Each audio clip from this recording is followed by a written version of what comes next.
Саламатсыздарбы урматтуу Тараза ТВ каналынын көрүүчүлөрү. Биз бүгүн Кара Көл шаарынын айымдарынын көркүнө көр кошкон Эркеева Нуркыз эжебиз менен маек курмакчыбыз. Андыктан каналга катталып, ой пикир калтырып, лайк басканды унутпаңыздар. Саламатсызбы? Алгач өзүңүз жөнүндө кыскача тааныштырып кетсеңиз. Саламатчылык. Мен Эркеева Нуркыз. 1993 жылы 17 октябрда Кара Көл шаарында төрөлгөм. 6 бир туугандан 3-сү болом. 5 кыз, 1 балабыз. Атам жеке ишкер, апамын үй кожойкеси. Сизди бул Кара Көлдө айымдарды сулуулаган боюнча өзүнүн ишин мыкты билген, мындайча айтканда номер 1 деп билебиз. Сиз бул Кара Көлдө ушул иш менен алектенгениңизге канча убакыт болду? Мен бул тармакта иштеп баштаганыма 6 жылдай болуп калды. Бишкекте 1 жыл иштедим. Кара Көлгө келип иштеп баштаганыма ошо 5 жыл болот этти. Сиз эмнеге именно ушул жумушту тандап алдыңыз эле, башка жумуш эмес? Мен негизги кесибим бул эл аралык университетинин лингвистика факультетин аяктагам. Бул кесипке ошо ата энемдин сунушу менен келип калдым, кокустан эле. Сиз бул ислам динине тырмак бойгон, каш бойгондорго тыюу салынат эмеспи? Сиз буга кандай көз караш менен карайсыз? Ооба, тыюу салынат, бирок ар бир адамдын көз карашы ар башка болот экен. Баардыгына бирдей айтып жеткире албайсың. Калуучулар келип тердирип, кыз киши көбүнчө эле кыз киши кылдырат да, аял киши. Анан өздөрүнүн каранып, тыкан таза алып жүрүүсүнө ылайыктуу эле болот го. Негизи бирок уруксат жок. Нуркыз эже, сиз кардарларыңыздын бир жерин туура эмес бой алып, же кандайдыр бир себептер менен кардарларыңыз менен урушкан күндөрүңүз болду беле? Туура эмес боеп эмес, андай жумуш учурунда көп эле боло берет. Баягы клиенттер же туура эмес түшүндүрүп алат, же биз туура эмес түшүнүп калабыз. Оюндагыдай болбой калган учурлар көп болот, бирок эң эле эсимде калганы ошо Кара Көлдө иштеп баштаган учурда Кара Көлгө башка жактан бир байке келген экен, чоңураак эле дипломатмын деп өзүнүн тааныштырды. Келип чачын алып отуп, байкеде өзү аябай көп сүйлөйт экен. Миш айтат бердим мага. Чачын алып бүткөндөн кийин дагы кичине бир аз алып берип койчу, мужская стрижка болчу. Анан макул деп байкенин сөзүнө алаксып отуп, мен ошо туура эмес насатканы салып машинка менен алып иргем, бузулуп калган. Биринчисинде жиндеди байке өзү, улам жиндеп, мен азыр чоңдордун астына бармакмын, кантип барам, андай мындай деп жиндеп, кайра өзүнүн күнөөсүн билди, ал мени алаксып жүргенинчи. Кайра күлүп, сен дагы чочуруп катып койдум, кечирип кой карындашым деп, кайра ашыгым менен акча чытып кеткен. Мындай учурлар көп болот да. Сиз сулуктан башка дагы айымдарга жакшынакай прокатка көйнөктөрдү берет экенсиз. Ушул жөнүндө маалымат берип кетсеңиз.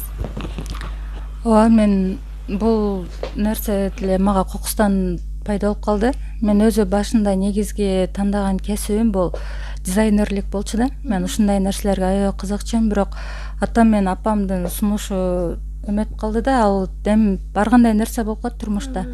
Балким айылга турмушка чыгып каласың, ал жакта иштеп кете турган кесипти тандабайсыңбы деп алар ошо тилди котормочу мугалим же болбосо врачтык кесипти сунушташты. Анан мен ошондо тилди тандап алгам, котормочулуктучу. Анан ошол учурда деле кызыгуум бар болчу, ушундай көйнөктөрдү тигип, дизайнерлик ушундай нерселерге кызыгып жүрчүмүн, өзүм тигип сатсамбы же кандай кылсам деп. Анан мен постоянно кийимдеримди көбүнчө эле эжеме тиктирип кийем да, кече көйнөктөрдү тойпойлорго, жашылык жамандыктарга. Анан өзүм тиктирген көйнөктөрүм жакын адамдарым, тааныштарым сурап калчу, кыз киши бир көйнөктү экинчи тойго кийип бара бербейт го, негизи эле аял киши. Ошентип тааныштарга бересиң, ошентип жүрүп эле 5-6 көйнөгүм деле ушинтип айлана берди. Бир тааныш сурап кетет, анан таанышы сурап кетет, ортого түшүп. Анан ушундан улам ойлонуп калдым, дагы көбүрөөк ассортимент кылып, анан элге берсем, ар бир адамга чөнтөгүнө туура келбейт ба, тынбай көйнөк ар бир тойго ала бергенгечи, азыр тем более тойлор көп болуп калды го. Анан ошол себептен неме кылдым, көйнөктөрдү алдырдым. Анан арзаныраак, ижарасы арзаныраак болот. Ошо бир күнгө бир көйнөк кийип барып келип, биякта элге дагы мындай ыңгайлуураак болсун дедим да. Стоп. Бир көйнөктү кече көйнөк жок деген бери 3000 сомго аласың да. Прокат көйнөктүн арендасы 300дөн 1000ге чейин болот. Көйнөктүн состояниясына жараша болот. Бир-эки кийилгенден кийин баасы түшөт көйнөктүн дегендей. Ошонто ушул нерсе башталып кетти. Азыр ошо үйдө эле берем. Үйдөн келип, кийип, көрүп кетип алып кетишет. Биздин татынакай эжебиздин башы бош бекен. башым бош эмес. Сүйлөшкөн жигитим бар. Көп болуп калды сүйлөшкөнүбүзгө. Буюрса жакында баш кошобуз деген ниеттерибиз бар. Сааты чыкса эле деп отурабыз. Нуркызжа айтып кетсеңиз, сиз үчүн эркек кандай болуш керек? Эркек эми көп эле сапаттарга эме мүнөзү болуш керек. Эми эң башкысы бул чечкиндүүлүк. Эркек кишинин үйгө карамдуусу, үйгө ата энеге, бала чакага, бир туугандарга карамдуусу, сөзүнө тургандыгы, анан кекчил болбосо. Эң башкы сапаттар, анан башка да көп сапаттар бар. Нуркызжа, сиз мамлекетибизге эмне кылдым деп ойлойсуз? Мамлекетке мен азырынча эч нерсе кыла элекмин.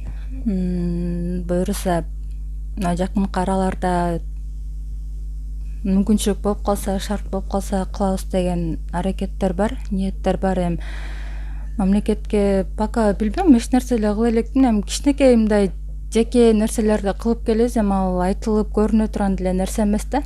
Анан буюрса алдыда болуш керек.